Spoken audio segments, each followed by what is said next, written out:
Želám vám pekný večer. Práve dnes, 26. apríla, krátko pred 1:30 noci, uplynulo presne 30 rokov do najväčšej jadrovej havárie v dejinách. Výbuch 4. bloku jadrovej elektrárne v Černobyle si vyžiadal množstvo obetí a ďalšie tisícky ľudí, ktoré si nesú ešte svoje zdravotné následky až dodnes. Čo sa v osudnú noc stalo, ako postupoval radioaktívny mrak, prípadne ako vyzerá život teraz v týchto dňoch v postihnutých oblastiach, o tom sa dnes budem zhovárať s mojimi hostiami. Vítajte ešte raz, dobrý večer.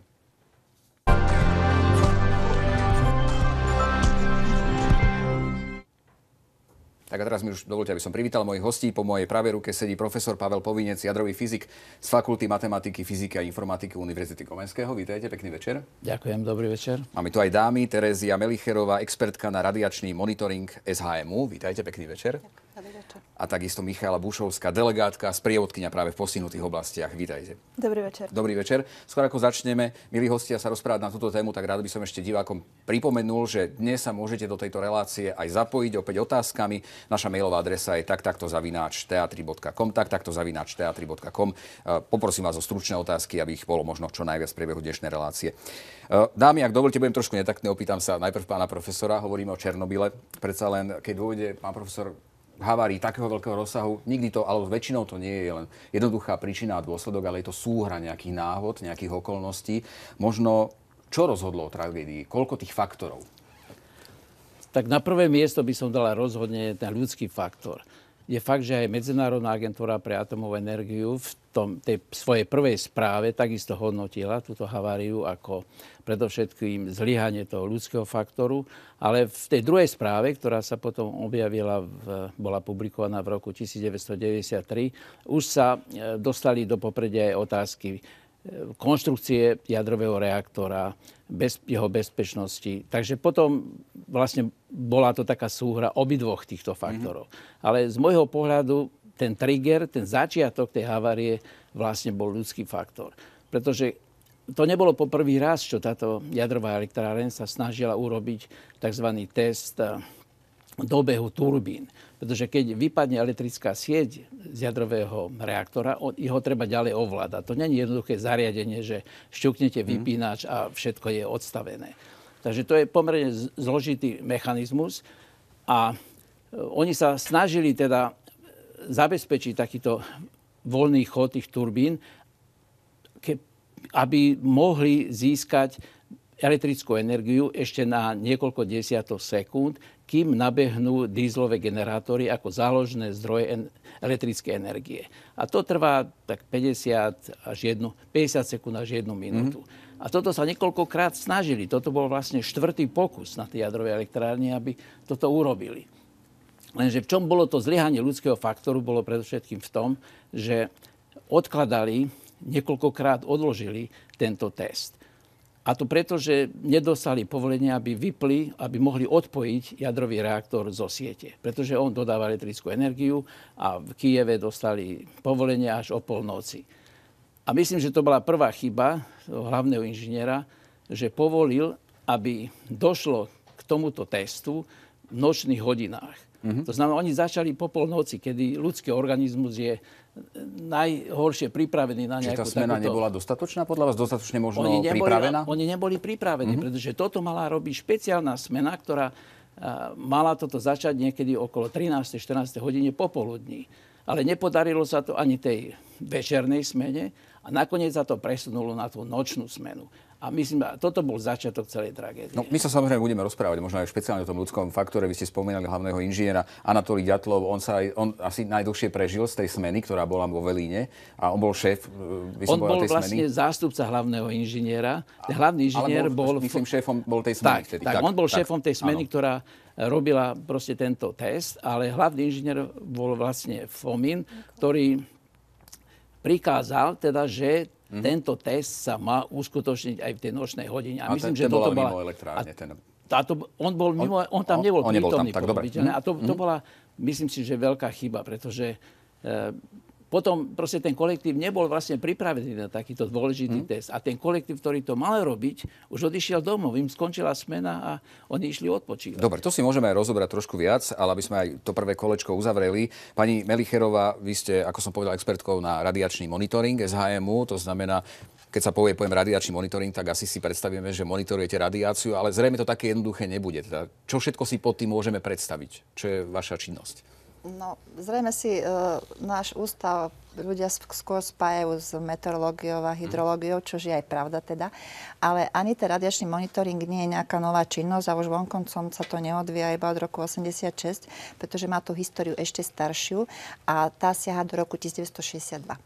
A ten dôvod, prečo sa vlastne takáto činnosť pridala do tej klasickej činnosti meteorologickej služby, tak to boli skúšky jadrových zbraní, ktoré vlastne koncom tých 50. a začiatkom 60. rokov naozaj vrcholili, tie skúšky v atmosfére.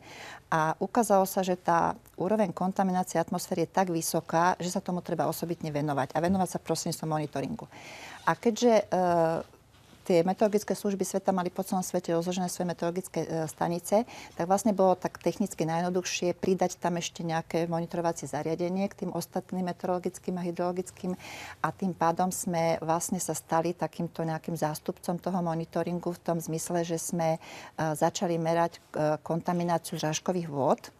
A tie boli práve teda v tom období zaujímavé, pretože tá úroveň kontaminácie v tom roku 62 vlastne dosiahla najvyššie hodnoty, aké boli vôbec namerané, aj keď tu hovoríme dneska o Černobyli. Myslíte o ktorom území, ale teraz všeobecne, alebo o Slovensku? Všeobecne, pretože išlo o globálny spad, tak sa tomu hovorí, pretože vlastne tie skúšky jadrových zbraní sa konali naozaj na rôznych miestach planéty. To ľudia iste poznajú, to bolo Tichomorie, to bola aj Severná Afrika, to bola Amerika. Takže naozaj tá severná pologula bola významným spôsobom zasiahnutá. Takže nakoniec tých našich 6 monitorovacích bodov, ktoré sme na to mali, 6 meteorologických staníc, malo hodnoty zhruba rovnaké. Z toho vidno, že to nebolo nejako územne rozložené, čo sa nás týka, pretože to bola globálna záležitosť. Takže naozaj bolo čo merať. Ale hovoríte, že teda jadrová nehoda v Černobyle nebola najhoršou teda v dejinách. No, v tom porovnaní, keď zoberieme ten dlhý časový rad od roku 62, to sú tie naše najstaršie dáta, tak je tam takých niekoľko vrcholov, ktoré môžeme zaznamenať v tých meraniach. A ten černobylský vrchol považujeme za 10% roku 62. Čiže naozaj ten rozdiel je veľký, pretože tie jadrové skúšky doniesli do tej atmosféry obrovské množstvo toho kontaminovaného materiálu, ale naozaj sa o tom hovorí oveľa menej ako o tom Černobyli. Možno pre divákov teraz informácia, pozeráte sa na naozaj dobové obrázky práve z odstraňovania následkov havárie na 4. bloku jadrovej elektrárne v Černobyle. Zrejme to, ako vidíme, že tí ľudia majú prakticky žiadne ochranné prostriedky, zavážilo.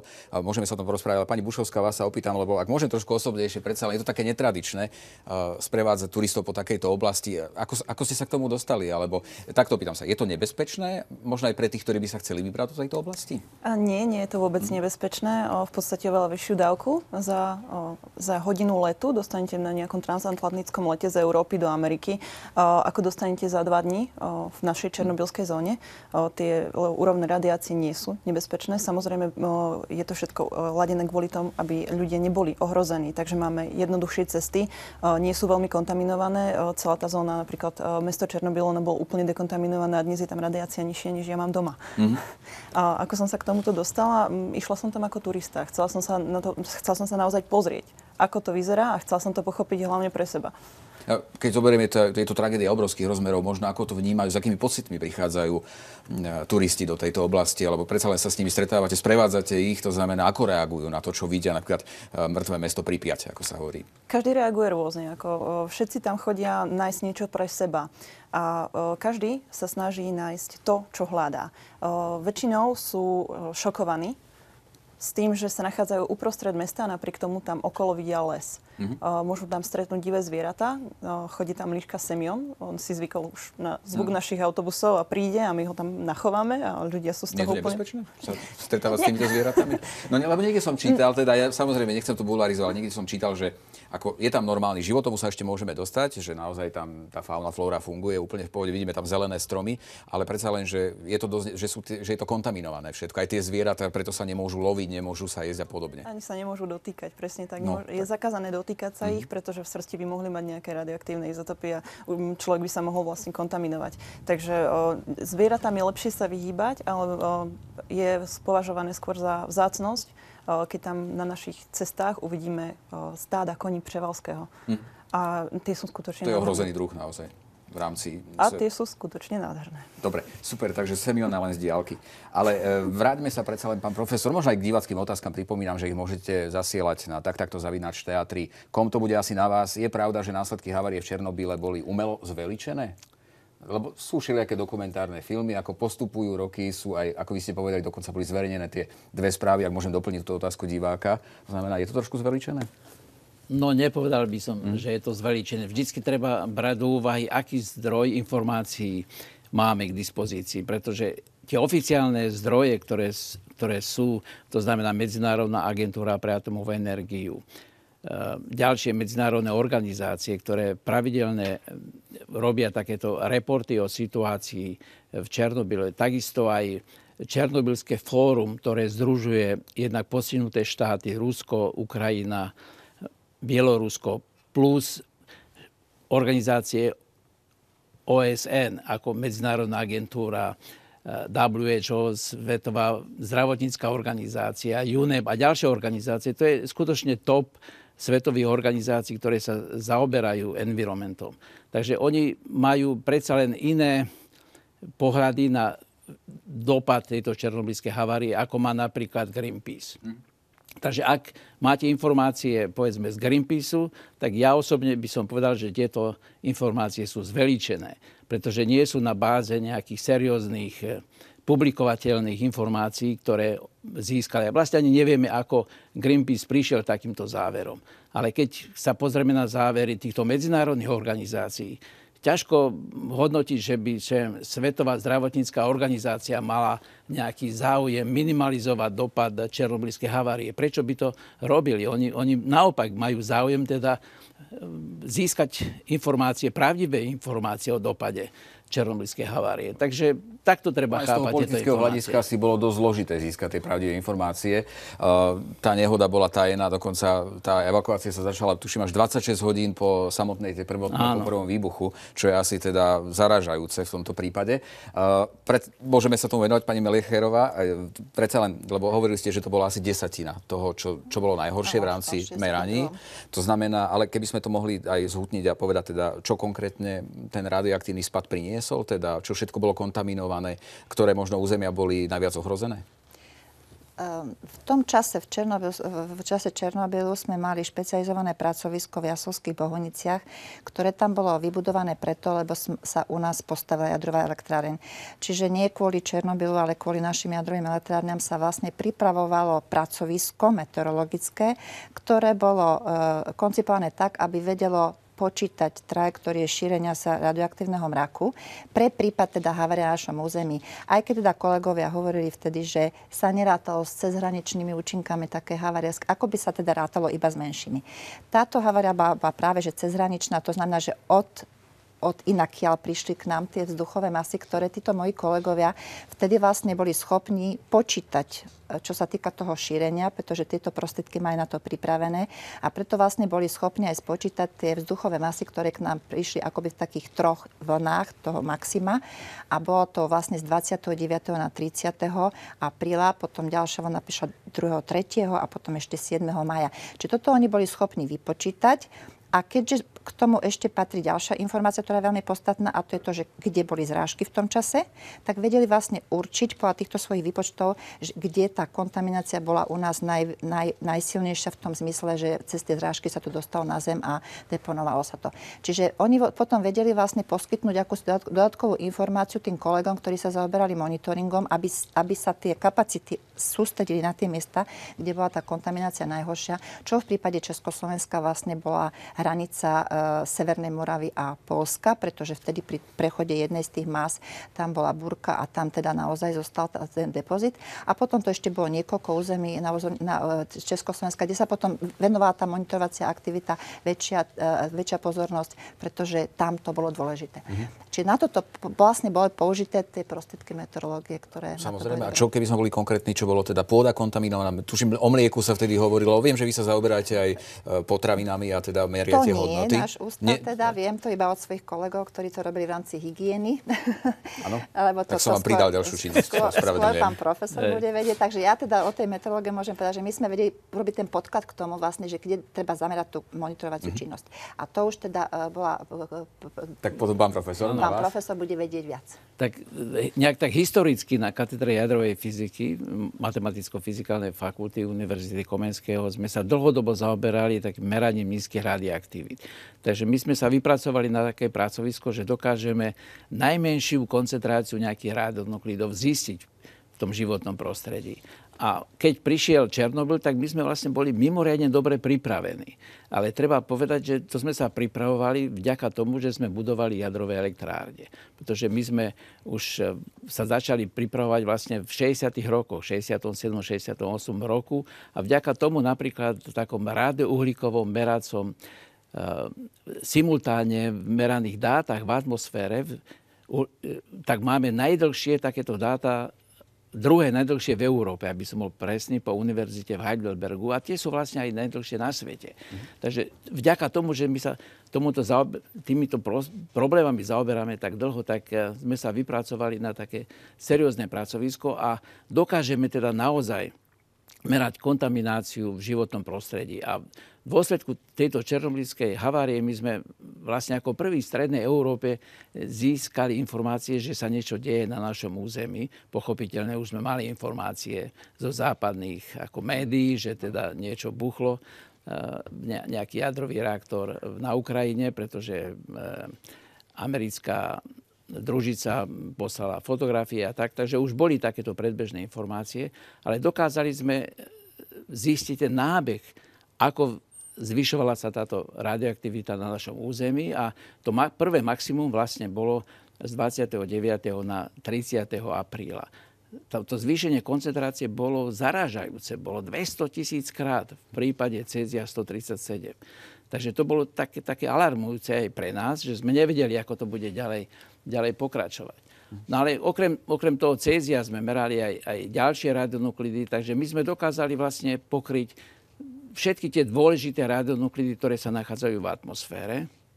A potom pochopiteľne sme kontrolovali aj prítomnosť týchto radionuklidov, napríklad v potravinách, mlieko a ďalšie produkty. A treba povedať, že najmä o tej atmosfére v tých prvých dňoch sme vždy posielali taký každodenný report predsedovi vlády, tedy bol profesor Colotka, bol predseda vlády, on bol profesor Univerzity Komenského a takisto aj na UV-KSS. A potom neskôr sa vytvorila taká havarijná komisia pri úrade hlavného hygienika Slovenskej republiky, kde sme sa schádzali každý večer. A tam proste všetky tie pracoviská informovali o tom, čo zistili, čo namerali. A odtiaľ potom tieto doporučenia sa posielali teda hlavnému hygienikovi Slovenskej republiky. A to už je potom politická otázka, či sa to dostalo aj na verejnosť tejto informácie. No na verejnosť sa nedostali, pretože to bolo jasné. Ale je fakt, že tie opatrenia, ktoré táto havarijná komisia na Slovensku navrhovala, tak sa realizovali. A okrem toho pochopiteľne, že sme boli Československo, takže všetky tieto informácie ešte sa posielali do ústredia v Prahe, takže tam sa prijímali nejaké československé ešte opatrenia. Takže také tie opatrenia, ktoré tá naša komisia teda navrhla, bolo napríklad ten limit na mlieko, 1000 bekerelov na liter. To je medzinárodný limit, ktorý sa dodržiava, ale treba povedať napríklad, že Japonci v dôsledku fukušimskej havárie tento limit znížili na 100 bekerelov na liter. 10 krát prísnejšie teda hodnotia tie potraviny. To súvisí s tým, že oni majú trošku iné zloženie potravín, ako máme my. Ďalšie tam bolo celý rád doporučení, ktorý sme vydali, ktoré sa pochopiteľne nedostali na verejnosť. Akože kravy nemajú sa posielať na pašu, ale sa majú krmiť senom. To znamená, seno nebolo radioaktívne, pretože to bolo zo zimy ešte, a teda ani mlieko nebude radioaktívne. A je fakt, že v Bratislave všetky kontroly mlieka, ktoré sme vykonali, boli po ten limit. Ale verejnosť sa o tom nedozvedela. Až po nejaký taký okolo 6. 7. mája bola relácia v slovenskej televízii, kde sme v takejto besede asi ako dnes sme vystúpili aj s doktorkou Nikodémovou, kde sme informovali teda o tom, čo sa deje na Slovensku a tak. Otázka je teda, či nám ľudia verili, pretože to bola prvá taká oficiálna informácia, ako medzi vyzerá ľuďmi, tá ale radiačná predsa len sa rozprávalo situácia, čosi, lebo aj z Rakúska prenikli informácie, najmä tu na západnom Slovensku. Áno. Predsa rakúska televízia oveľa obšírnejšie informovala o tej Presne tak. katastrofe. Takže ďakujem zatiaľ veľmi pekne, pani Bušovská. My sme to spomenuli evakuáciu, že sa začala, vy ma opravíte, ale potvrdíte 26 hodín, teda po tom prvom výbuchu. Môžete ako sprievodkyňa predsa len to popísať, ako vyzerala tá evakuácia, pretože keď vidíme to mesto Pripjať, ako vyzerá naozaj opustené, ostali tam prakticky všetky veci, ono to asi aj súvisí aj s tým, že tie veci boli radioaktívne a tí ľudia si ich nemohli zobrať. Ako to vyzeralo? Zavolalo sa niekoľko autobusov, 1100 autobusov z celej Kyjevskej oblasti, prakticky celá MHD z Kyjeva. V jednom obrovskom rade ich priviezli do Pripjate, ľuďom oznámili, že odchádzajú na 3 dni, že si majú zobrať iba to najnutnejšie, nejaké doklady a nejaké osobné veci. Čo sa nehovorí často, títo ľudia sa potom mohli vrátiť do Pripjate a mnohí to aj využili. Oni sa vracali, aby si zobrali ďalšie veci, ktoré si už nestihli zobrať. V priebehu pol roka nasledujúceho sa tam ľudia vracali, brali si hlavne fotografie a nejaké tie osobné veci, ktoré potrebovali. Všetko samozrejme muselo prechádzať dozimetrickou kontrolou, pretože príliš kontaminované veci nemohli odísť z Pripjate. Ale boli by ste prekvapení, keby ste dnes navštívili niektorý z bytov v Pripjati? No, my sa aj pozeráme na aktuálne obrázky, teda sú to naozaj aktuálne obrázky nášho kameramana Dana Remenára, ktorý sa vrátil práve z mesta Pripjať ani nie, hádam, pred týždňom, takže sú to úplne aktuálne obrázky, ako to tam vyzerá v okolí Černobylu.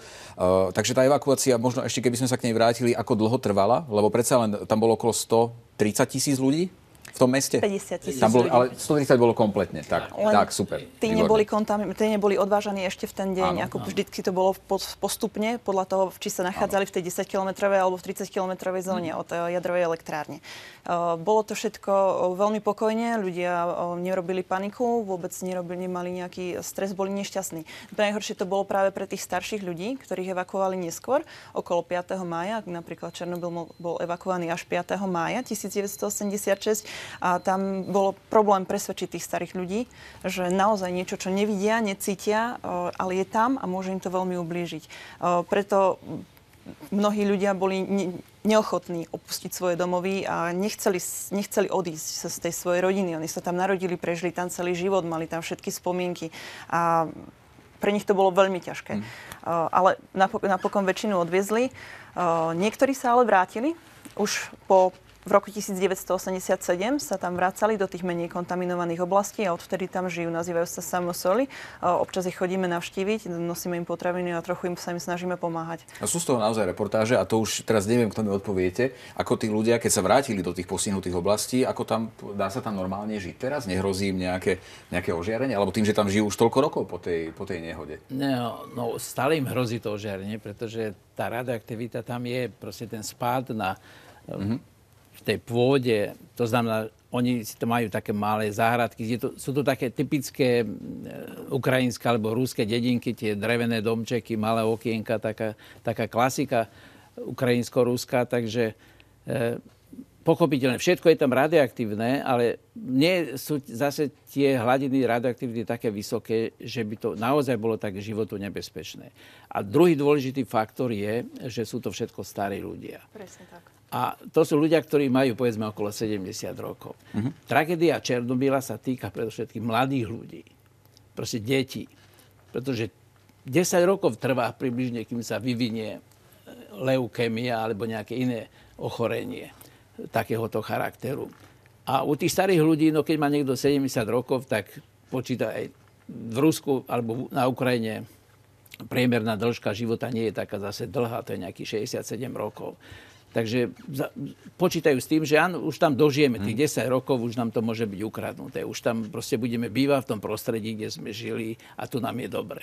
Pani Melicharová, my sme už spomínali ten radioaktívny mrak, ktorý sa aj istým spôsobom choval. Všetko to závisí, alebo ako by sa dalo popísať chovanie sa práve takéhoto mraku? Všetko to závisí od prúdenia vetrov? Áno, to A dá sa vopred možno vypočítať, kam ten mrak príde s nejakým časovým predstihom pre možnú prípravu? Je to otázka dynamiky atmosféry a tých procesov, ktoré v nej prebiehajú a ktoré sa rovnako počítajú, aj keď sa počíta predpoveď počasia, dajme tomu. Čiže sú to nejaké matematicko-fyzikálne modely, ktoré sa dajú vlastne uplatniť aj na šírenie takéhoto kontaminovaného mraku. Čiže závisí to od tej momentálnej meteorologickej situácie a preto pre všetky takéto výpočty je úplne základné mať ten dobrý meteorologický podklad, čiže mať správne meteorologické dáta. Čo v tom roku 1986 nebolo až také samozrejme, ako je teraz, pretože to nebolo zosieťovaný svet, ktorý na jednom konci namerá a na druhom konci niekde poskytne nejaký dátový podklad pre ľubovoľné výpočty našich meteorologických modelov. Toto boli naozaj dáta, ktoré ešte chodili treba s ďalkopisom a niektoré boli aj nedostupné, takže tam bolo treba kus nejaké improvizácie. Odtedy sa táto veda už naozaj posunula oveľa ďalej a tie výpočty šírenia radioaktívnych oblakov teraz vyzerajú naozaj úplne inak. A to, čo je teda ešte zaujímavé, že vlastne sa to modelovanie takéhoto problému posunulo na také špecializované meteorologické pracoviska, ktoré v rámci Svetovej meteorologickej organizácie, ich 5 na svete a to, čo je pre nás spádové, je vo francúzskom Toulouse. Čiže v prípade, že by u nás nastal takýto problém, tak my ako Národná meteorologická služba sa môžeme obrátiť na toto špecializované pracovisko a pýtať si ten výpočet. Ten, čo bude na tých najlepších dátach rátaný. Hovoríte teda, že ste nemali tie základné informácie. Možno ani ruská strana, sovietská strana ich nechcela podať. Dokonca Michail Gorbačov, vtedajší sovietský prezident, hovoril o tom, že ešte niekoľko dní po havárii on nemal presné informácie, čo môžeme polemizovať, či je to pravda alebo nepravda, ale hovorím, nechcem, aby sme sa do nejakých špekulácií dostávali.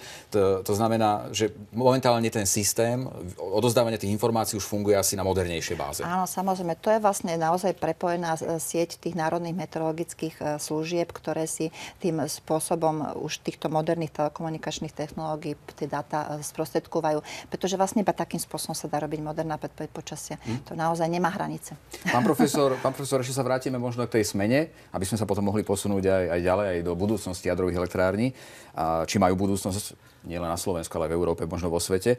My sme spomínali, že teda bola to kombinácia ľudského faktora a takisto technického faktora. Bola táto nehoda odvrátiteľná, dala sa? Lebo už sme spomínali Anatolija Ďatlova, ktorý dožil do roku 1995 práve z tejto smeny vo Velíne a on hovoril o tom, že oni aspoň, to je autentický rozhovor, ktorý som si dnes od okolností pozrel, hovoril o tom, že on nemal teda nejaký manuál, nemal dostatočné informácie, ako odvrátiť tie procesy, ktoré sa stali, že ten reaktor bol spustený vopred, nebol ešte odskúšaný tak, aby mohol fungovať a byť skúšaný. No je to také diskutabilné, pretože vlastne to bol 4. reaktor jadrovej elektrárne v Černobyle a takýchto reaktorov v Sovietskom zväze už bolo vyše 20 v prevádzke, takže nejaké základné informácie oni museli mať a treba povedať, že na všetkých tých ostatných reaktoroch proste nedošlo k nejakým takým ako haváriám a to neboli iba reaktory niekde ako v Černobyle, čo by sme povedali nejaký západ ako v severne od Kyjeva, ale takáto podobná elektrárne bola vedľa Leningradu tedajšieho, takže to nebola zase jednoduchá vec, takže ten reaktor bolo ruské špecifikum. Proste to bola nejaká taká skladačka reaktorová, ktorá nikde inde proste nefungovalo, aby sa dal postaviť reaktor čo najlacnejšie, s veľkým výkonom a veľa takýchto reaktorov. To bola taká megalománia. Aj vlastne ten projekt v Černobyle tam počítal, že v tom čase, keď bola havária, tak už reaktor číslo 5 a 6 boli vo výstavbe. A ešte sa počítalo, že ďalšie 2 reaktory tam budú.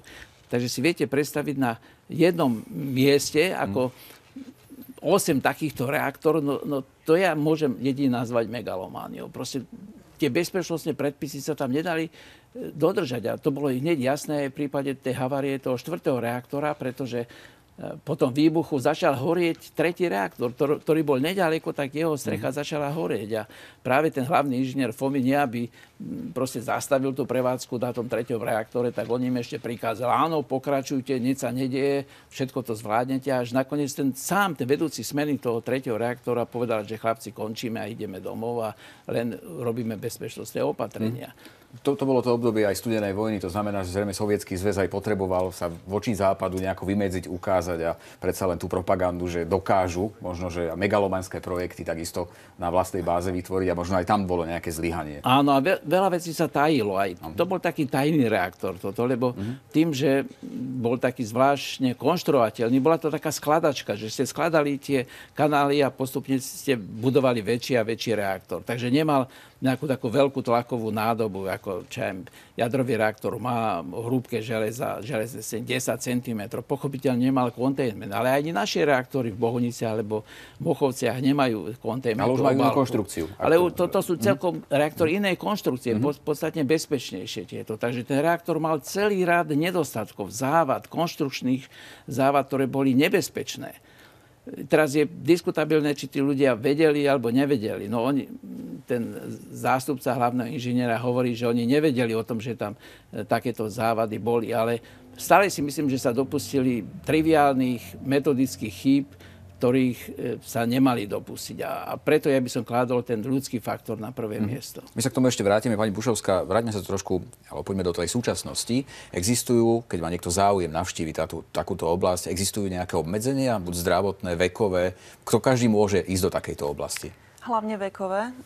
V černobylskej zóne sa nenachádzajú deti. Ani nikto pod 18 rokov nemôže navštíviť černobylskú zónu. Ide vlastne o zachovanie zdravia tých ľudí, lebo v 18. roku života sa končí vývin žľaz vnútorným vylučovaním, no a my ho nechceme narušiť. Takže deti do černobylskej zóny nemôžu. Ja by som tam najradšej videla zodpovedných ľudí, ale turisti sú rôzni, čo si budeme klamať.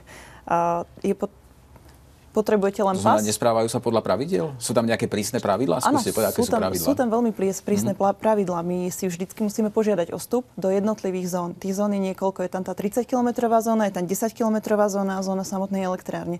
Takže keď chceme ísť k nej alebo prípadne dovnútra do elektrárne, tak si o to musíme zažiadať. S tým, že im ponúkneme presný plán našej cesty, presne kto s nami pôjde. Dokonca sú tam špeciálne aut a miena vodičov, takže ako ten program je veľmi prísne stanovený. Celá zóna je prísne chránená políciou a armádou. Nie je jednoduché dostať sa tam. Preto existujú ako nejaké agentúry, nie len ako u nás na Slovensku, ale aj v Kieve, je ich niekoľko. A vlastne oni sa zaoberajú tým, že ponúkajú možnosť vypracovania takéhoto programu. Koľko tak turistov navštíví asi túto oblasť? Nemyslím teraz len zo Slovenska, ale predsa len sa stretávate zrejme aj s inými skupinami. To znamená, je veľký záujem o tú oblasť. Sú to skôr hľadači senzácií, alebo naozaj sú to turisti, ktorí majú záujem sa pozrieť na tie miesta?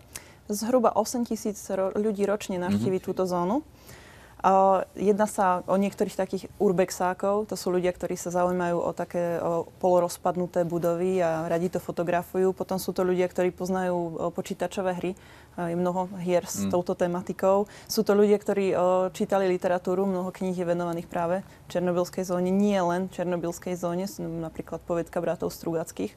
Potom je to pán Andrej Darkovský, ktorý natočil vynikajúci film. Tak ľudia si to chcú porovnať, či sa to podobá tomu filmu alebo nie.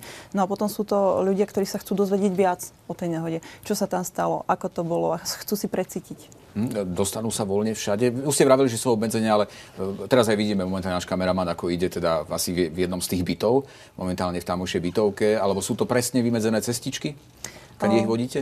Sú to presne vymedzené trasy. Nikto nemôže sa pohybovať samovolne alebo samostatne. Vždy tam musí byť s nimi sprievodca alebo delegát, ktorý je proste zodpovedný za toho človeka, aby sa mu naozaj niečo nestalo. Ako ste videli na niektorých obrázkoch, tie budovy sú už v katastrofálnom stave. Už v roku 2005 padla škola číslo 1, potom druhá časť padla v roku 2013. Takže ono je dosť nebezpečné do niektorých budov vstupovať a my si tak strážime, že kam sa dá ísť. V Prípiati by sa nemalo vstupovať do žiadnej budovy kvôli nebezpečenstvu pádu. Pani Melichejová, aké hodnoty tak často sú merané na Slovensku? Predsa máte si zrejme prehľad, prípadne keby sme možno aj porozprávali, kedy tie hodnoty stúpajú, alebo či vôbec stúpajú, či klesajú a ktoré sú nebezpečné pre náš bežný život?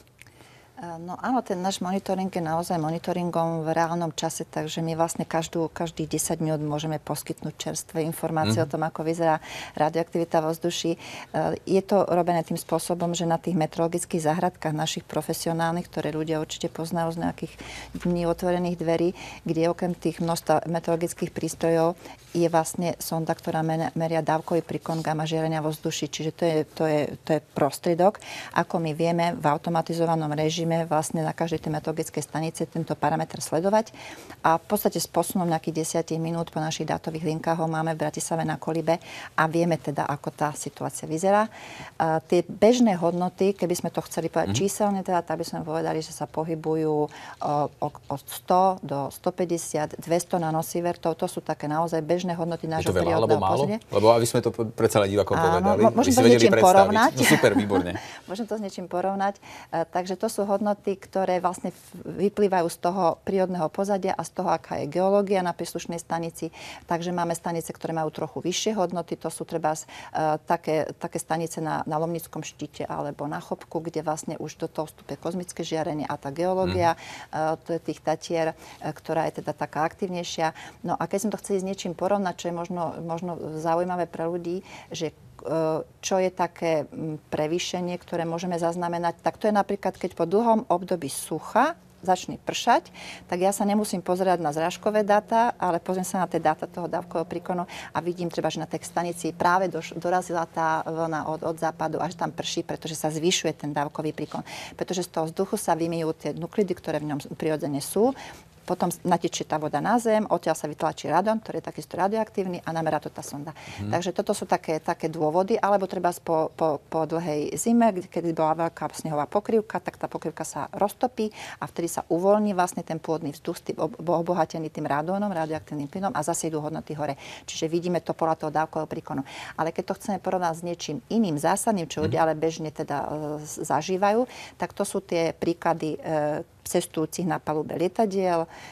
Naozaj v tých letových hladinách 10-15 kilometrov je už to kozmické žiarenie významné a treba, keď povieme o tých 112 nanosievertov na bratislavskej Kolibe, tak môžeme povedať, že na ceste z Bratislavy do Milána za nákupmi by sme mohli mať aj 4500. Čiže to sú takéto veľké rozdiely a je to v rámci toho prírodného pozadia, toho bežného, čo táto planéta produkuje. Ale nie je to nič nebezpečné z tohoto asi. No isté, veď nikto sa nebojí lietať do Milána. No nie, nebojí sa, ale predsa len možno, kde sú tie kritické hodnoty. Viem, že aj vy ste chceli reagovať, ale ešte sa možno dopýtam túto otázku, že kde sú tie kritické hodnoty, prípadne či ich na Slovensku niekedy aj dosiahneme. No už z toho, čo sme tu hovorili, z tých takých 10-krát Černobylov, čo sme tu mali v tom 62. A keď dneska kolegyňa od zdravotníkov, doktorka Cabáneková spomínala teda tie kontaminované časti Československa, tak môžeme porovnať, že pri tom prechode toho mraku bolo namerané na tej Severnej Morave 1200 nanosievertov. A keď som bola na technickej exkurzii v Bielorusku, tak 50 km o hranici, dajme tomu, že sme namerali 600 nanosievertov. A tí ľudia tam teda normálne žijú. Ale bežné prírodné pozadie na svete má veľký rozdiel. Keď my povieme hodnotu 2,4 milisieverta za rok, tak môžeme ísť do Indie, do provincie Ramsar a nameráme 260. Čiže 100-násobok bežného prírodného pozadia. Čiže to je takýto veľký rozdiel. Čiže máme tam dosť stupňov voľnosti. Áno, kým sa začneme báť. Podľa toho, čo hovoríte, áno. Hlavne nelietať veľa. Ak sa niekto bojí žiarenia, pán profesor, vy si chceli reagovať? No, treba povedať, že máme nejaký taký limit pre ožiarenie obyvateľstva z takýchto umelých zdrojov. A ten limit je 1 milisievert ročne. To je akceptovateľný limit pre všetky rozvinuté štáty, ktorý treba teda dodržiavať. A každá vláda teda sa musí snažiť, aby obyvateľstvo nedostalo väčšiu dávku, ako je ten 1 milisievert ročne. Je fakt, že to prírodné pozadie môže byť vyššie. Aj na Slovensku napríklad, ak bývate v starom nejakom dome, ktoré je postavené z nejakých granitových kameňov napríklad, alebo v nejakom pivničnom byte, tak tá koncentrácia radónu a potom tých dcérskych produktov, najmä je tam jeden nebezpečný polonium 210. Pamätáte si, že pred pár rokmi bola taká aféra, že otravili nejakého ruského, možno že špiona alebo koho v Londýne polónium. Takže to je ten veľmi nebezpečný izotop polónium 210. Tak tá koncentrácia môže byť vyššia.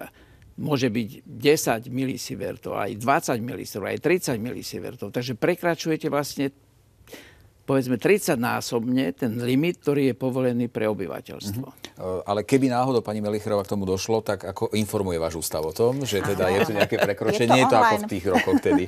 Áno, už ten systém je iný.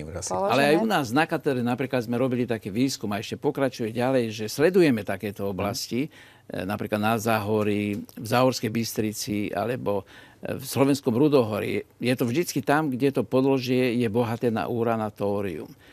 Sú to nejaké takéto špeciálne horniny, ktoré sa tam nachádzajú ako žula, rula, ktoré majú vyšší obsah uránu a tóriu a tam sa dá očakávať, že by tá koncentrácia mohla byť vyššia.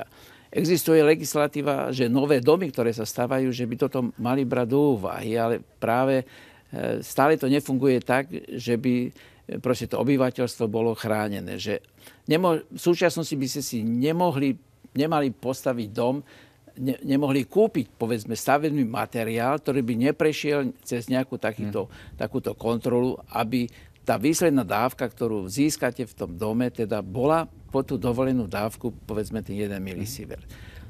Keď to porovnáme, keď idete na, povedzme, vyšetrenie na CT, tak môžete dostať dávku 20-30 milisievertov. Takže Černobyl na Slovensku spôsobil dávku, ktorá bola v priemere rozhodne pod 1 milisievert. Takže boli sme v norme, aká je medzinárodne uznávaná. Ale proste v špecifických príkladoch, možno, že keby ste bivakovali niekde vo výške 1500 metrov v tom kritickom období, od toho 29. apríla, povedzme nejaký týždeň, tak jasné, že by ste tú dávku dostali vyššiu. Ale stále by to nebola asi dávka taká, aby ste museli ochoreť, aby ste dostali rakovinu štítnej žľazy alebo leukémiu. Neviem, ešte si chceli reagovať krátko na to? Alebo nie? Dobre, lebo videl som obrázky, pred chvíľou aj zvieratá. Opäť už sme trošku aj načali túto otázku zvierat v tejto možno problémovej oblasti. Pani Bušovská, ono sú aj rôzne chýry, že sú možno svorky vlkov práve v tejto oblasti. Je to pre turistov nebezpečné? Alebo predsa len zdržiavate sa len v skupinách, aby sme možno tú mieru rizika možno pomenovali? Vidieť vlka v Černobylskej oblasti je skutočne veľké šťastie. Hovorí sa, že áno, že sa tam vyskytujú. My osobne sme videli len pozostatky po vlkoch, teda také nejaké kosti po zdivých zvieratách, ktoré si navlačili. Väčšinou ich zavlečú tieto svoje koristie práve do chladiacich veží. Neviem, z akého dôvodu ich priťahuje toto miesto. Takže vždy v chladiacich vežiach nachádzame nejaké stopy po vlkoch. Potom sú tam líšky, sú tam rysy. Boli zachytené na automatických fotopastiach, ktoré sú po celej zóne a sleduje sa pohyb. Z takých divých zvierat, ktoré sú nebezpečné pre človeka, by som spomenula medveďa, ktorý bol videný nedaleko dedinky malého kempu Izumrudnoje a tam nás varovali, že tam chodiť spolu a robiť čím väčší hluk, aby sme prípadne odplašili toho dravca. V noci po Černobyle je zakázané chodiť, po 22. hodine je absolútny zákaz vychádzania. Aj z toho dôvodu, že sa tam pohybujú diviaky, niekoľko kusov veľmi veľkých diviakov. Nesmie sa na nich polovať, pretože aj tak by nebolo možné nič z nich zúžitkovať. Takže kvôli tomu, aby sa zabránilo nejakému ohrozeniu ľudí, tak je tam zákaz vychádzania. A tie zvieratá sa teda v tých denných hodinách vyhýbajú skupinám turistov? Prípadne ako sa správajú? Okrem toho Semiona, ktorého sme spomínali?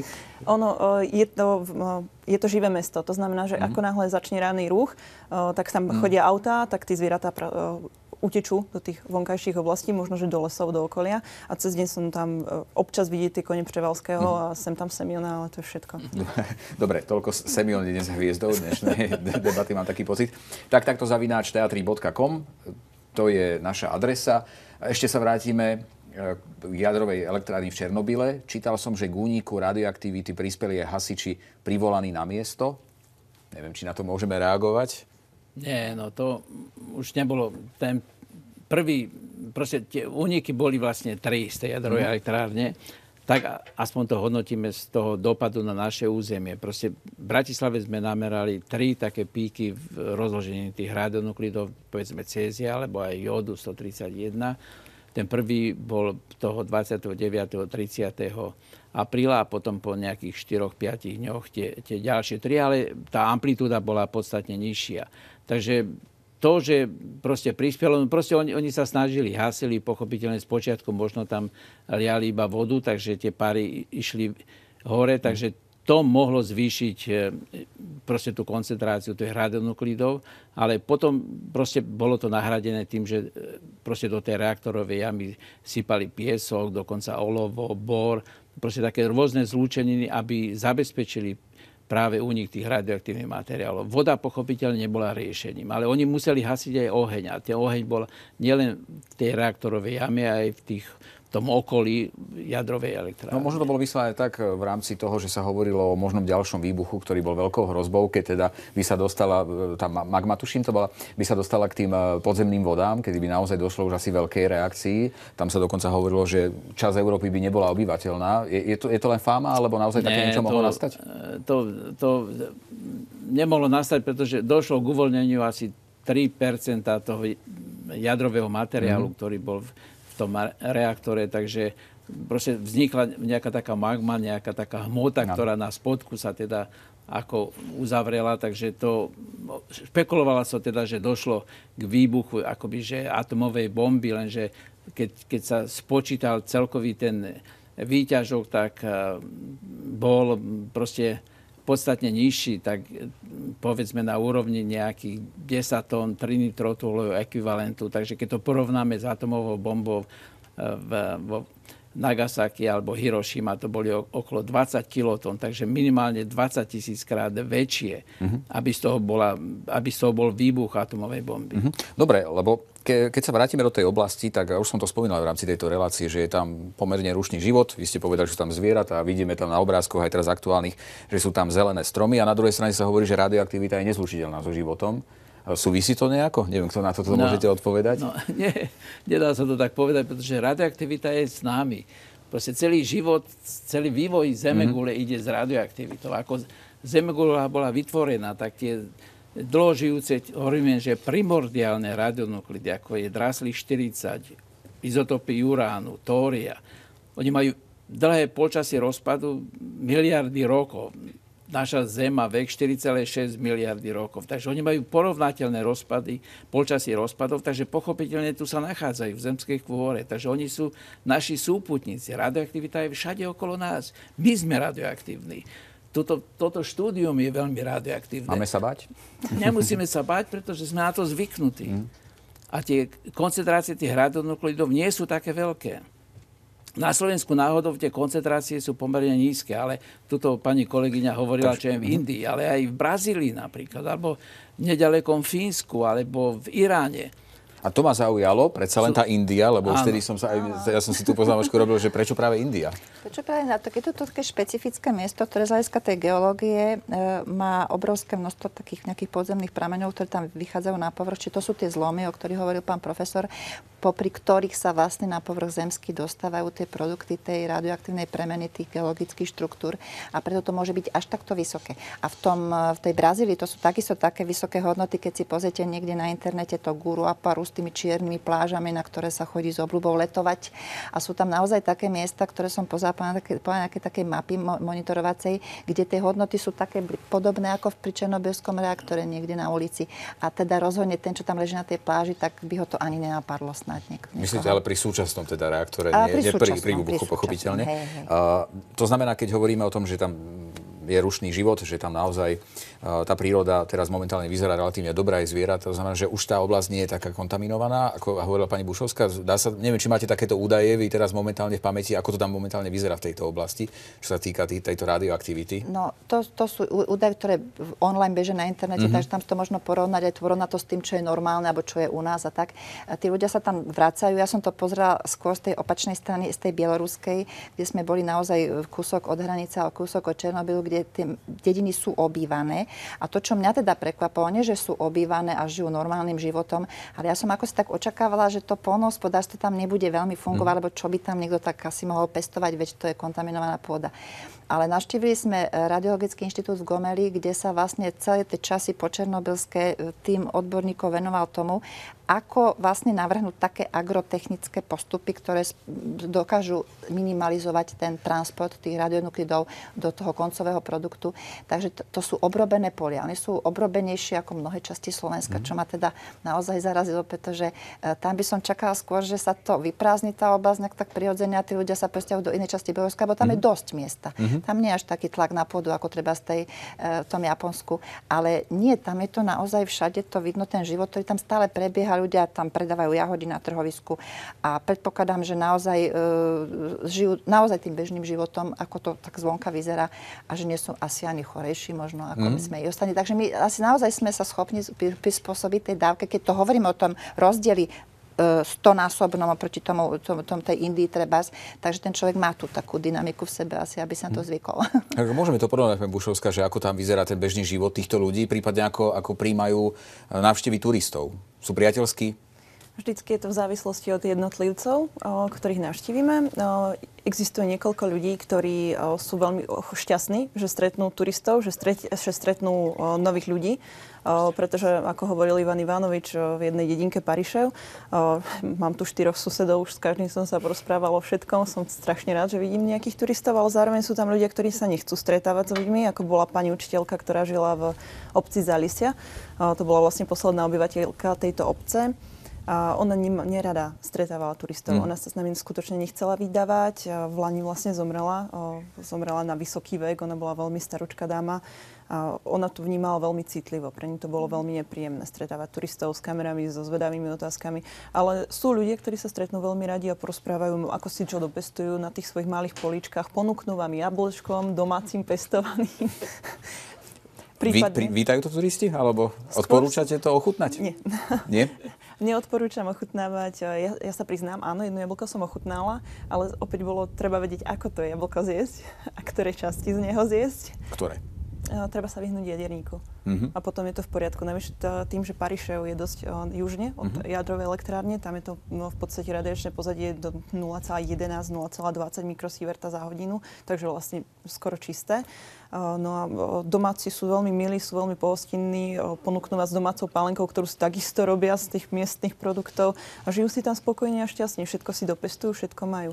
Občas je problém, pokiaľ nemajú dostatok, a pokiaľ sú tam dlho zimy, tak potrebujú kúpiť nejaké potraviny aj z mimo z zóny. Pán profesor, pozrieme sa možno na celkovo jadrovú energetiku do budúcnosti, lebo väčšinou laici, možno aj vplyvom takýchto havárií, alebo Fukushima roku 2011, aj keď tá bola určite mnohonásobne menšia, aj tá radiácia tam, a ovplyvnili, a o tom sa tiež môžeme porozprávať, úplne iné vplyvy, teda zapričnili tú nehodu vo Fukushime, ale predsa len je vôbec výroba takto energie z jadra bezpečná aj do budúcnosti? Majú sa ľudia prečo bať? Áno, ešte by som ale dokončil. Jasné, nech sa páči, môžete reagovať. Túto reakciu, že jasné, že v tej úzko kontaminovanej zóne de facto z hľadiska tej kontaminácie až tak veľa sa nezmenilo. Pretože ten hlavný radioizotop, ktorý je tam prítomný, je cézium-137 a on má polčas premeny práve 30 rokov. Takže tie pôvodné hladiny, ktoré tam boli, tak sa de facto zmenili na polovicu. Pochopiteľne čas odišlo, v dôsledku dažďov sa vymilo, čas odišlo hĺbšie do pôdy. Ale globálne proste ten radionuklid sa nestratil. On prešiel do podzemných vôd časť, takže je v tom teritóriu, tak povediac. Vzhľadom na to, že Ukrajina nemá nedostatok ako pôdy, to je veľký rozdiel oproti tomu Japonsku. Japonsku prijali inú stratégiu. Tam tie horné centimetre pôdy odstránili.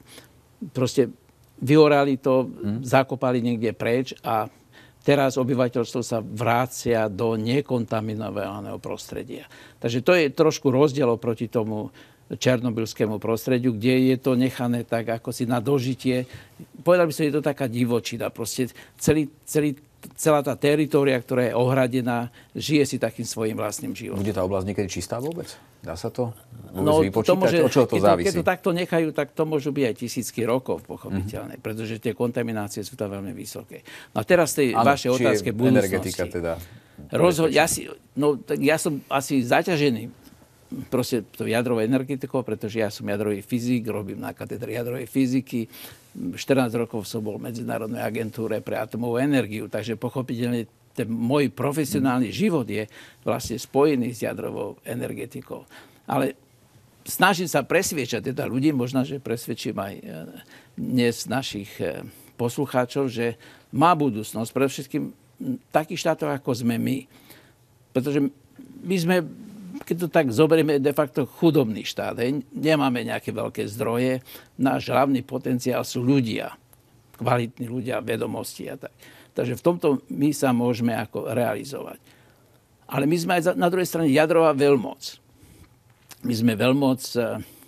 To sa nevie, že sme jadrová veľmoc. Vie sa, že sme automobilová veľmoc, pretože vyrábame na obyvateľa najväčší počet aut. Je to niečo, koľko vyše... dosť. 1000 aut na obyvateľa, alebo koľko to je. Vyrábame ročne možno že vyše 1 000 000 alebo tak. Ale sme aj veľmoc z hľadiska produkcie elektrickej energie z jadra. Pretože keď to prepočítame na obyvateľa, tak sme číslo 1 na svete, Slovensko. Takže také veľké štáty, ako je Francúzsko, ktoré vyrába relatívne najviac elektrické energie z jadra, okolo 70%, ale my sme na druhom mieste, pretože my vyrábame okolo 50%. Takže pre nás jadrová energetika je skutočne budúcnosť, pretože my nemáme iné zdroje. My máme vodné zdroje, čo už sú viac menej nasýtené, by sme ešte mohli proste niečo vyrobiť, ale to sú obmedzené možnosti. A ďalšie sú zelené zdroje, ktoré pre Slovensko si dovolím tvrdiť, že sú veľmi neefektívne, drahé. Zrejme práve výroba energie z jadra je najefektívnejšia v rámci výroby. Nedá sa tak povedať, pretože inde povedia, keď majú iné zdroje, pochopiteľne, keď u nás vyrábame 2 tepelné elektrárne, ktoré vyrábajú elektrickú energiu spaľovaním uhlia a lignitu, ale toto není perspektíva. Ak chceme, viete, že Kyoto protokol sa totálne rozpadol. Teraz máme ako nový protokol z Paríža, ktorý dúfame, že sa nejak uvedie do života, a teda, že tie klimatické zmeny sa začnú brať ako vážnejšie a teda tá produkcia týchto plynov nebude ďalej narastať. Hoci ja osobne nie som celkom presvedčený, že tieto klimatické zmeny sú skutočne determinované oxidom uhličitého v atmosfére. Ale to je vedecká debata. To nie je také jednoduché, pretože ak by to tak bolo, tak potom nikto mi nedokáže vysvetliť, prečo celý holocén, čo je 10 000 rokov, my sme stále na priemerov teploty, aká bola v minulosti. Už by konečne mala prísť malá doba ľadová a už ju čakáme, že každú chvíľu príde. Takže nevieme 100% povedať, že všetko takto závisí. Ale jadrová energetika pre Slovensko si myslím, že je budúcnosť. My sme nie tak bohatí, ako sú iné, povedzme Nemecko, ktoré si dokázalo stanoviť, áno, že do roku 2020 zastavíme prevádzku jadrovej elektrárny. No otázka je aj jadrového odpadu, pretože to asi najviac aktivisti teda kritizujú, ale ja by som sa vrátil ešte k tomu, čo tu bolo povedané. Potom sa dostaneme k tomu odpadu pochopiteľne. Pani Melicherová, Fukušima a Černobyl sú zaradené v rámci stupnice jadrových havárií na 7. stupni, medzinárodnej stupnice, to znamená na najvyššom stupni. Dajú sa tie havárie vôbec porovnať z hľadiska radiácie? Zrejme vo Fukušime toho bolo menej. Môžeme to nejak radovo porovnať? Teda tie dopady boli iné, pretože už naozaj sme boli posunutí od toho Černobylu kus rokov a to poučenie z toho Černobylu tu zjavne nastalo. Ja som tam v oblasti Bieloruska stretla niekoľko takých delegácií japonských, ktoré tam vlastne prišli, by som povedala, že pozrieť sa na to, že čo s tým. Naozaj tam sa dalo na všeličom poučiť a oni už tí Japonci poučení boli, takže to sa tam zvládlo na inej úrovni a to, čo je asi ešte rozdiel, je to, že tam časť radioaktivity odišla do mora, lebo teda je to na brehu mora, takže tam tá kontaminácia v tom zmysle ako tej pôdy bola o to menšia, lebo to bolo more.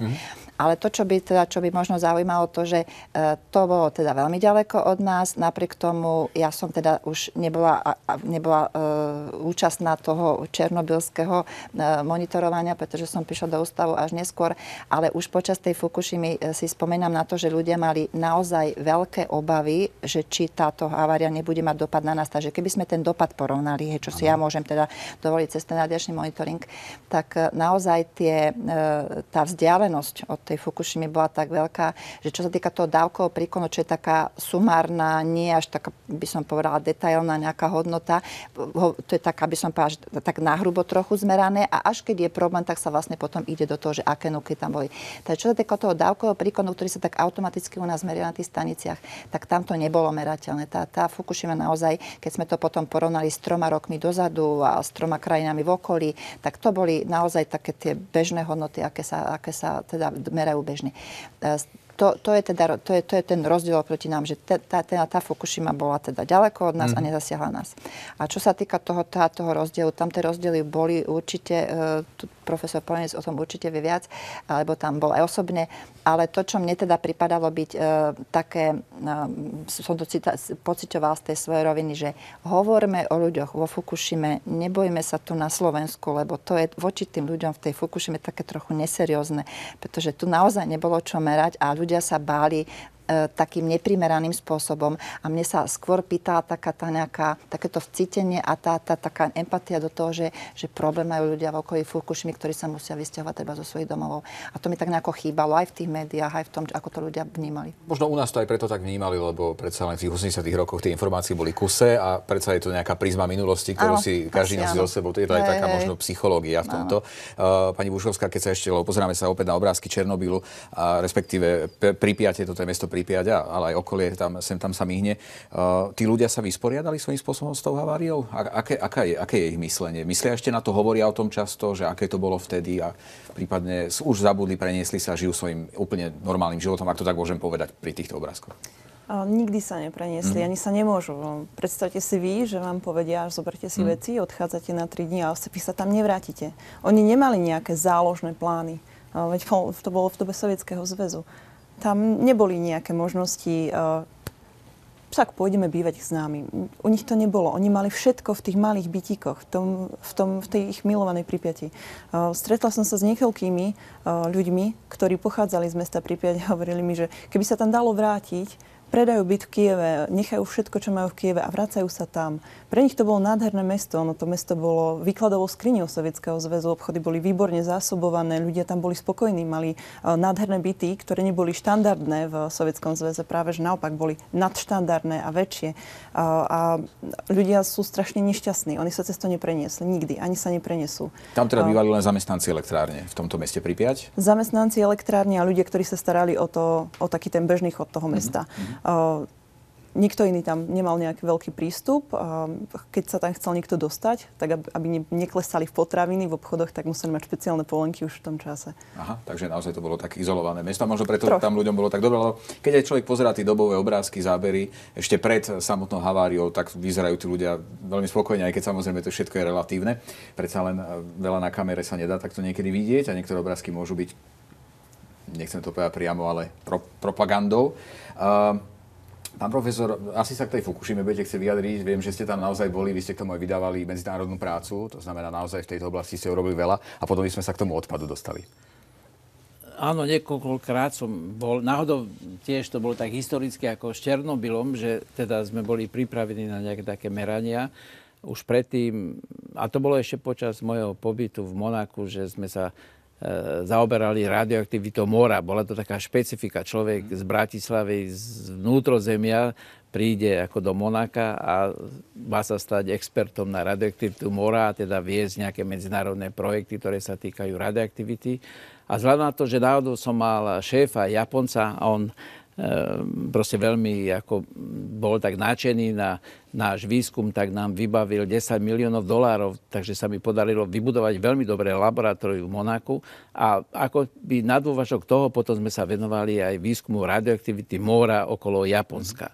Takže to bolo tak náhodou spojené a teraz, keď sa na to pozerám späť, tak de facto zase sme boli veľmi dobre pripravení na tú haváriu proste Fukushime, pretože v roku 1987 sme robili veľkú expedíciu v severozápadnom Pacifiku. 6 týždňov sme boli na mori a práve sme detailne merali radioaktivitu východne od japonských ostrovov. Takže to nám umožnilo potom padnúť teda do tej reálnej situácie a zistiť, ako vyzerá to ohrozenie. Tie prvé údaje boli katastrofálne. Takisto, ako to bolo v prípade toho Černobylu. Proste 100 miliónov krát vyššia radioaktivita mora na začiatku. No ale vďaka toho, že to japonské pobrežie objímajú také dva prúdy. Jeden ide zo severu, Ojašiho prúd, studený prúd, druhý ide z juhu, Kojašiho prúd, ktorý je zase veľmi horúci. A tie prúdy ženú tie vody od japonského pobrežia smerom do otvoreného Pacifiku. Takže tým pádom všetka tá radioaktivita sa dostane do obrovského Pacifiku, kde sa to veľmi rozriedí a tam nie je z toho žiaden problém. Dobre, a ešte, ak môžeme k tomu radioaktívneho odpadu, ale skúsme to pomenovať na slovenské pomery. Pokiaľ viem, tak úložisko národné je pri Jaslovských Bohuniciach. Nakoľko je Pardon? Pri Mochovciach, pardon, ja sa ospravedlňujem. Áno, nakoľko je možno nebezpečný tento odpad, prípadne aký je ten čas, kedy sa ten radioaktívny odpad stane neradioaktívny? No, povedal by som, že toto je taký hlavný problém jadrovej energetiky. Stále je to problém, pretože v súčasnosti dokážeme postaviť veľmi bezpečné jadrové elektrárne. Pochopiteľne budú trošku drahšie ako tie, čo sú v súčasnosti, ale to je tiež len dôsledok toho, že v súčasnosti elektrická energia je veľmi lacná, pretože je boom, spaľovanie uhlia, americký plyn, ruský plyn, takže to všetko sa mieša, takže tie ceny išli pomerne dole a to robí problém pochopiteľne jadrovej energetike, pretože dostáva sa akoby tak do závozu, že cenové je veľmi ťažko súťažiť s týmito ostatnými zdrojmi ako energie. Takže odpad zostáva problémom, pretože sú určité fyzikálne modely, ako by sa tento radioaktívny odpad mohol spracovávať, ale je to stále v štádiu výskumu. Proste zatiaľ jediné dobré riešenie je úložisko. To, čo my máme na Slovensku, to sú také malé úložiska dočasné. Proste my musíme riešiť úložisko, keď to chceme perspektívne robiť, asi tak ako Švajčiari. Úložisko veľké, ktoré bude nedotknuteľné v dobe počas, povedzme, 1 milión rokov. Je to neuveriteľné, ale takéto projekty sú a takto sa realizujú. Pretože sme schopní takéto úložiska vybudovať, ktoré by mali zostať intaktné po celú tú dobu. A navyše my vlastne vraciame ten radioaktívny materiál späť do zemskej kôry. My sme zobrali ten urán z tej zemskej kôry, z tých hornín a teraz ho tam ukladáme spolu s nejakými ďalšími radioaktívnymi produktami. Takže nie je to až nejaký taký katastrofický scenár, ako sa často verejnosti predkladá. Ale myslím, že je to stále toto problém. Pani Melicherová, možno tie merania pri Mochovciach sú nejaké intenzívnejšie aj v súvislosti s týmto radioaktívnym odpadom? Monitorujete tieto možno kritické miesta?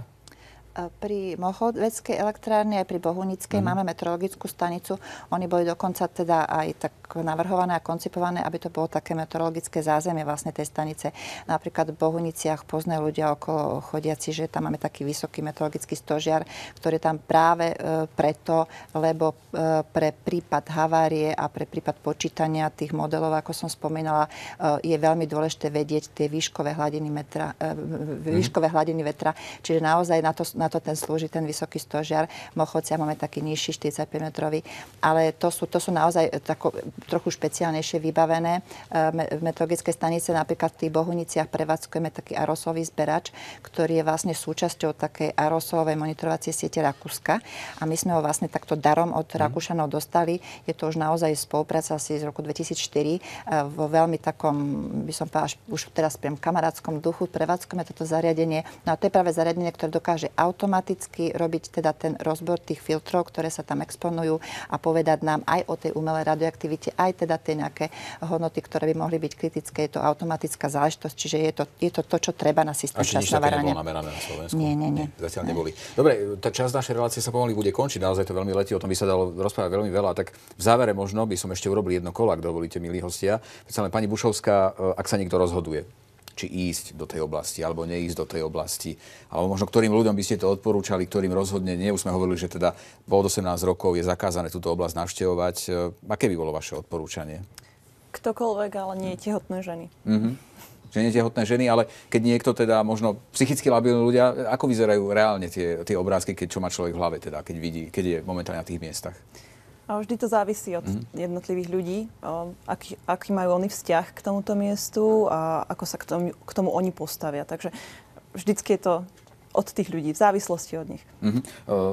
Možno ešte, pán profesor, taká principiálna otázka na úplne záver. Už sme sa toho dotkli, teda budúcnosti jadrovej energetiky, ale možno aj v kontexte toho, tej politiky, ktorú razia niektoré európske krajiny, napríklad Nemecko do roku 2020 sa rozhodlo ukončiť svoju poslednú činnosť svojej poslednej jadrovej elektrárne. Rakúsky postoj je, myslím, maximálne známy. Aký je váš pohľad? Je to len vec legislatívy, vec mentality ľudí, prípadne, ako vidíte tú budúcnosť, neprejde na povrch skôr tá zelená energia do budúcnosti? Nie je to trend? No, ja neverím, že zelená energia to dokáže zachrániť. Proste bude tu nejaká taká rovnováha a tie štáty, čo spomínate, tak to sú veľmi bohaté štáty oproti Slovensku. Si zoberte, že na Slovensku rodina priemerne platí tretinu svojho rozpočtu na energiu. V Nemecku 8%. Takže jasné, že Nemecko si môže dovoliť budovať veterné elektrárne, alebo Rakúsko buduje veterné elektrárne, ktoré ale vidíme, ako sú efektívne. Tie vrtule sa väčšinou netočia. Ale Nemci to dokážu vybudovať veľmi dobre, pretože oni majú Severné more, takže to postavia kilometr od mora, vôbec to nevidíte, nerobí to hluk. Zabíja to síce vtáky, ale povedzme, už to ľudia nevidia, že je to v mori proste. Ale je tam tiež problém, že tie jadrové elektrárne dokáže vyrobiť niekedy, keď ten vietor veľmi silno fúka, toľko energie, že tú sieť ako preťažia. A čo majú v Čechách problémy napríklad, že dochádza k preťaženiu tej siete. No teraz to vymysleli tak, že budujú veľké také akumulátorovne, že v prípade, že je tam ako previs tejto elektrickej energie, takže dokážu tieto akumulátory absorbovať tú energiu. To je ináč ako prenos zo Spojených štátov od firmy Tesla, ktorá vyrába elektroautomobily. Budúcnosť, možno, že nie tak ďaleká, je, že nebudeme mať nejaký centrálny rozvod elektrickej energie, ale každý budeme mať doma v dome takýto jeden akumulátor a hore, povedzme, slnečnú elektráreň a budeme sami dobíjať. Toto je pochopiteľne možné, ale pre zabezpečenie veľkého výkonu v kritickom čase to je stále problém.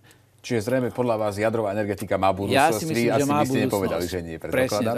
Ďakujem veľmi pekne, pani Melicherová. Možno úplne na záver, keďže ste hovorili o tom, že na tú radiáciu vplýva aj prostredie, aj príroda. Sú nejaké možno dôvody na obavy, čo sa týka samotnej prírody, alebo aby sa zvýšili tie hodnoty radiácie, opäť musí prísť nejakej, nedaj Bože, katastrofe? No, čo sa týka tej prírody, tak polovicu vlastne toho dávkového príkonu, ktorý tu máme, tak pochádza z toho radonu. A to je tá naša príroda. A Slovensko je zaradené do druhej, tretej kategórie teda toho rizika radonového. A to je vlastne to, čo teda okolo nás najviac by mohlo týmto spôsobom človeku škodiť, čo je teda súčasť tých domov, ako povedal pán profesor, a na čo by stavebníci mali pamätať, či už majú ten dom starší a veľmi starý a so zlými izoláciami v základoch, alebo ten nový, tak toto by mali rozhodne brať do úvahy. A malo by to byť aj legislatívne podporené. Čiže ale nejaké všeobecné nebezpečenstvo podľa vás ako odborníčky? No, všeobecné nebezpečenstvo, tak to je... Aby sme možno na záver upokojili divákov. Ja myslím, ako povedal pán profesor, že to žiarenie je stále okolo nás a bežne si to vôbec neuvedomuje. Takže my tu s nimi tak pekne žijeme, si myslím. Tak to je pekný záver. Veľmi pekne ďakujem, milí hostia, že ste prijali pozvanie do relácie. A želám všetko dobré. Dovidenia. Ďakujem pekne. Ďakujem, dovidenia. A vám, priatelia, ďakujem za pozornosť. Ešte želám pekný večer s televíziou Teatry. Dovidenia. Pekný večer.